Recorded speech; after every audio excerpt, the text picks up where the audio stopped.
Los ejércitos mongoles contra las fortalezas de bambú de Vietnam suenan como una causa perdida, ¿verdad? Pues vuelve a pensarlo. En los próximos 17 minutos, flechas, elefantes y una tierra arrasada con astucia reescribirán la historia, mientras un diminuto reino arrebata la victoria a un coloso imparable. Pero antes, quiero presentar el enfoque único de nuestro canal. Queremos profundizar en el porqué de la historia. ¿Alguna vez nos hemos detenido en el silencio entre las líneas de los libros de texto para preguntarnos por qué la historia se desarrolló como lo hizo? Nos gusta creer que conocemos nombres, fechas y batallas grabadas en piedra, y sin embargo, que rara vez entendemos las corrientes ocultas que empujaron a reyes, generales y naciones enteras hacia la gloria o hacia la ruina. Este canal existe para perseguir esos porqués sin respuesta.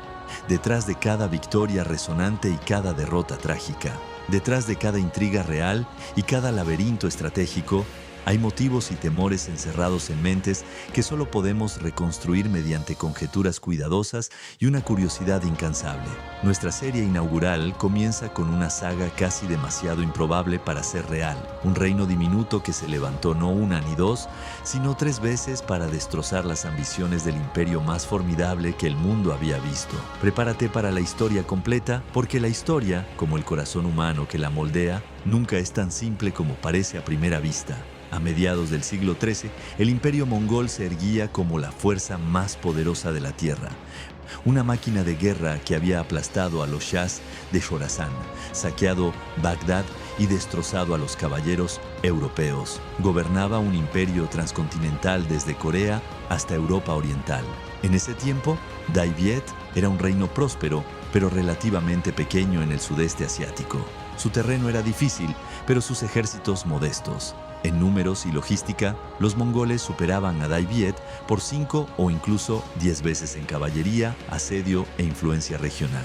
La primera invasión mongola de Dai Viet en 1258 tenía un objetivo estratégico: asegurar el flanco sur de Yunnan, consolidar el control sobre los antiguos territorios del reino de Dali y obligar a Dai Viet a someterse como estado vasallo, igual que Champa y Corea. Pero lo que siguió no fue lo que los grandes Khanes esperaban. Llegaron como un trueno, pero la tormenta tenía nombre. La caballería esteparia mongola era la hoja que ya había cortado China, Dali y el Tíbet. Ahora descendía sobre estas tierras en la humedad gris de comienzos de primavera.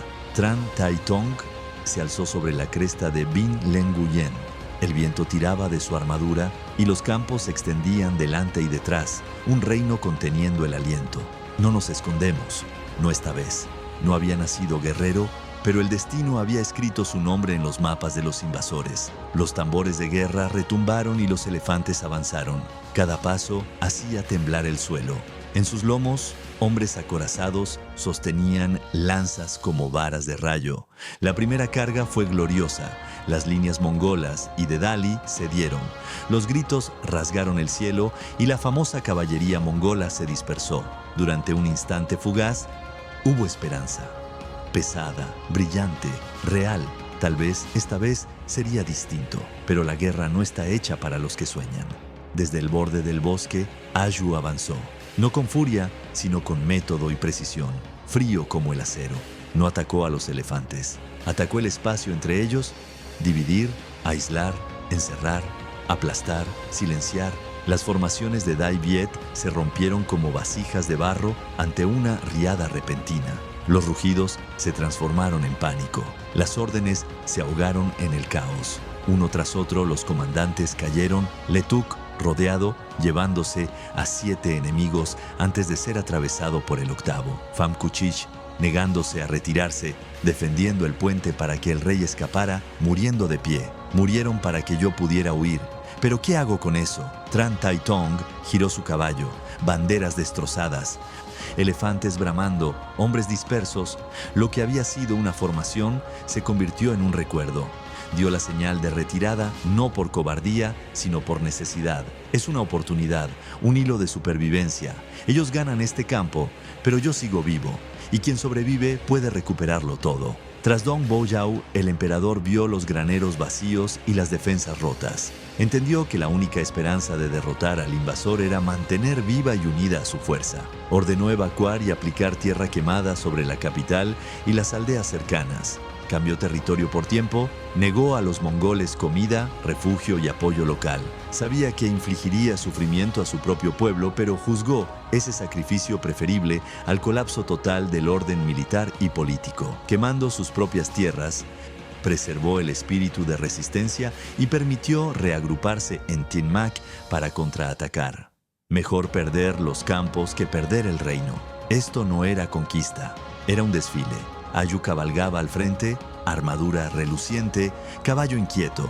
Las puertas de Tanglong estaban abiertas. Ninguna resistencia, solo silencio absoluto. Huyeron, rió. ¿Este es Dai Viet? ¿Estos son los guerreros de los que nos advirtieron? Esperaba fuego, cadáveres, un rey arrojándose contra la tormenta como los necios de Dali, pero solo encontró calles fantasma, cenizas frías, santuarios vacíos. Los estandartes del Gran Khan se alzaron sobre torres abandonadas. Los soldados celebraron creyendo que la guerra había terminado. Ayu sonrió, pero su sonrisa se desvaneció. Ninguna victoria se siente así. No encontró cuerpo real, no encontró ejército que aplastar. Solo silencio inmóvil. Cobardes, murmuró. Que se escondan, que corran. Cuando los encontremos, rogarán volver a este silencio. Pero esa noche, el viento silbó entre corredores desiertos. Los exploradores hablaron de sombras más allá de los muros, algo mirando, algo moviéndose, siempre fuera del alcance. En sueños, vio flechas en la oscuridad, fuego en el río, rostros que no podía ver, voces que cortaban más profundo que el acero. Despertó antes del alba, espada en mano. Que regresen, quiero la pelea real, quiero verlos sangrar. Y así comenzó la espera, no para que cayera una ciudad, sino para que comenzara por fin una guerra. Al entrar en Tanglong, creo que el joven comandante mongol, Ayu, sintió que algo no encajaba. Un silencio demasiado profundo, una ciudad demasiado vacía. Sospechó que Dai Viet había tendido una trampa. Ese instante de duda no lo marcó simplemente como un oficial cauteloso, sino como un estratega de visión excepcional. Años después, Ayu ascendería a un estatus legendario. 10 años tras esta campaña, desempeñaría un papel decisivo en la caída de los Song del Sur, uno de los estados más ricos de Asia. Sus instintos en Tanglong anunciaban el futuro de uno de los más grandes generales del imperio. Arriesgamos muchísimo más de lo que debimos y el enemigo resultó más poderoso que incluso nuestros cálculos más oscuros. Enfrentarnos de frente a las legiones Yuan fue casi imposible y numerosos guerreros cayeron por ese único error, en mi juicio. Recuerda cuando los emisarios Yuan descendieron exigiendo que nos arrodilláramos y les permitiéramos cruzar nuestras tierras para aplastar a los Song del Sur. Si hubiéramos cumplido, los Song seguramente nos habrían atacado por la retaguardia. Si nos negábamos, la aniquilación pendía sobre cada aldea. Un consejero habló del reino de Xia Occidental, de cómo ese orgulloso reino fue borrado e instó a que nos aliáramos con los Song. Inquieto, busqué a mi venerado tío Tran Tu-yo, arquitecto de nuestra dinastía. Me dijo con la calma del hierro, mientras respire, tú no tendrás que doblarte. Y aún mientras disipaba mis dudas, buscaba por todo el reino un genio. Lo encontró en un joven pariente, Tran Quoc Tuan, el hijo del príncipe que por derecho debería haber llevado esta corona. La sospecha me carcomía, ¿guardaría el sobrino un resentimiento oculto? Pero en este peligro no teníamos el lujo de desconfiar. Quoc Tuan ofreció un remedio audaz, tierra quemada. Cuanto más grande es un ejército, argumentó, más grande es su hambre. Los mongoles viven del saqueo, si les negamos el grano, se marchitarán. Pero quemar nuestros propios campos, arrasar los hogares que nuestros antepasados construyeron, ¿podía un rey permitir semejante destrucción? Así que elegí en cambio enfrentarme a ellos en Binleng Guyen, y allí la llanura bebió la sangre de nuestros más valientes. Ahora por fin veo mi error, el primer plan ha fallado, solo queda el de mi sobrino. Lo decreto ahora, que la propia tierra se rebele. Prendan fuego a los almacenes, vacíen los graneros, corten todos los caminos de suministro. Podemos perder la cosecha, las aldeas, incluso el techo sobre nuestras cabezas. Pero si flaqueamos, perderemos el futuro de Dai Viet, y eso jamás lo entregaré. El vino fino ahora me sabe a agua. Soy hijo del gran Subotai. Y sin embargo me encuentro varado en este yermo azotado por el viento. La ciudad frente a nosotros está hueca, sin almas que aterrorizar, sin graneros que saquear. Al huir, las ratas incendiaron cada almacén, cada campo, cada aldea al alcance. Nos han dejado encadenados a una línea de suministros que avanza lentamente desde Yunnan. Pero la calamidad viaja más rápido que el alivio y estalla del bosque como una tormenta que nunca vimos en ningún mapa. Un momento, nuestra columna de suministros avanza serpenteando por la ribera, ruedas crujiendo entre la niebla. Al siguiente, la misma niebla estalla en flechas y jabalinas. Estacas de bambú brotan del barro bajo las pezuñas de los caballos. Los bueyes se encabritan. Los carros se vuelcan, los sacos de mijo explotan como pieles rasgadas. Desde ambas orillas, los guerreros de Dai Viet descienden, hombres delgados con sombreros lacados, rostros manchados de savia y barro. Golpean y se desvanecen en la penumbra esmeralda antes de que un contramaestre pueda dar la orden. Intentamos formar un muro de escudos, pero el río ruge a nuestras espaldas. El pánico divide las filas y la jungla se traga los gritos. Peor aún, la maldita humedad engendra fiebre y disentería, derribando a hombres que nunca se arrodillaron ante espada ni flecha. Convoco a mi consejo de capitanes, pero no surge ninguna estrategia excepto una: retirarse. En todos los reinos que hemos quebrado jamás encontramos un enemigo que luchara como sombras huidizas, incendiando su propia tierra para hambrar a su conquistador. Ratas cobardes. Y aún así, debo admitir su juego esta vez. Así que marchamos, no derrotados sino aplazados, jurando volver cuando la tierra esté verde otra vez y sus escondites queden al descubierto. Imagínalo, el ejército mongol era básicamente la primera tropa de viaja ligero.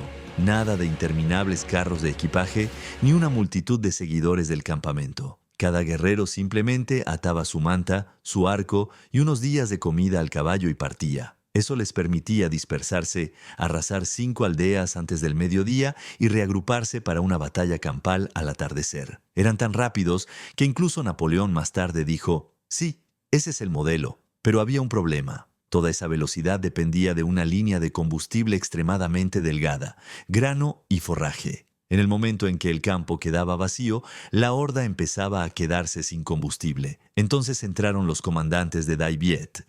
Miraron esas cargas imparables y dijeron: bien, quitémosles el combustible. Los aldeanos evacuaron, las cosechas ardieron, los arrozales se inundaron, la tierra misma se convirtió en una trampa gigante. De repente, la caballería más temida del mundo estaba atrapada espantando mosquitos en un pantano, racionando bocados de mijo rancio y viendo cómo sus convoyes de suministros eran emboscados desde Yunnan hasta el delta. Así que toda la guerra dio un giro. Ya no se trataba de quién podía ganar una batalla frontal. Todos sabían que los mongoles dominaban eso. Se convirtió en una lucha por ver quién podía mantenerse alimentado más tiempo. Y en esa contienda lenta y obstinada, los lugareños, dispuestos a quemar sus propios campos, tenían la ventaja. La moraleja: a veces, el ejército más rápido del mundo es derrotado por una despensa vacía. Si mis cálculos son correctos, las reservas de grano del enemigo por fin se han agotado. Pero lo que más aviva mi furia es esto. Antes de retirarse de Tanglong, incendiaron los graneros y masacraron a los aldeanos que no pudieron huir. Aquí, en Tien Mac, he entrenado con mis hombres día tras día, esperando este único momento para atacar. A lo largo del reino, nuestros ejércitos convergen, milicias aldeanas, las tropas privadas de nobles pendencieros ahora juradas a un solo propósito y las 6 divisiones de élite de la Casa de Tran, todos listos para vengar a los caídos en Jong Boyao. Los golpearemos donde la confianza los ciega. Sí, Dai Viet es un reino menor ante la horda invicta del mundo, pero en nuestra pequeñez está la hoja que no pueden sujetar. Golpearemos directo en su complacencia, atacaremos cuando no sospechen nada. Nos desvaneceremos en cuanto se preparen. Volveremos cuando el agotamiento les doblegue los músculos. Convertiremos la jungla y la ribera del río en trampas para que su famosa caballería no tenga espacio para galopar. Cada soldado lucha por nuestra tierra, nuestras familias, nuestra dinastía. Acosaremos a sus comandantes sin darles un solo latido de paz, sembrando el temor de que cualquier camino, cualquier matorral pueda estallar en acero. Y cuando sus columnas finalmente se rompan, la cosecha de retribución será rápida y total. Que recuerden a este pequeño ejército de este pequeño país, porque este ejército jamás se inclinará y jamás cesará la cacería. A solo semanas de entrar en Dai Viet, los invencibles mongoles se habían retirado. tambaleantes, ensangrentados y humillados. En el silencio humeante que siguió, los ejércitos de Dai Viet quedaron solos en la victoria. Los mongoles habían desaparecido más allá de la frontera del norte, dejando atrás campos calcinados, lanzas rotas y un continente atónito. Tran Tai Tong regresó a Tanglong no como un rey huyendo, sino como un gobernante que había desafiado a un imperio. La ciudad, antes abandonada, volvió a la vida. Se reconstruyeron los muros. Los nombres de los caídos fueron grabados en la memoria. Pero el emperador sabía que esto no era el final. Había visto su poder. Había sentido el fuego de la ambición de Kublai. Y mientras Dai Viet enterraba a sus muertos y curaba sus heridas, todas las miradas volvieron al norte, hacia el imperio que nunca olvida una derrota.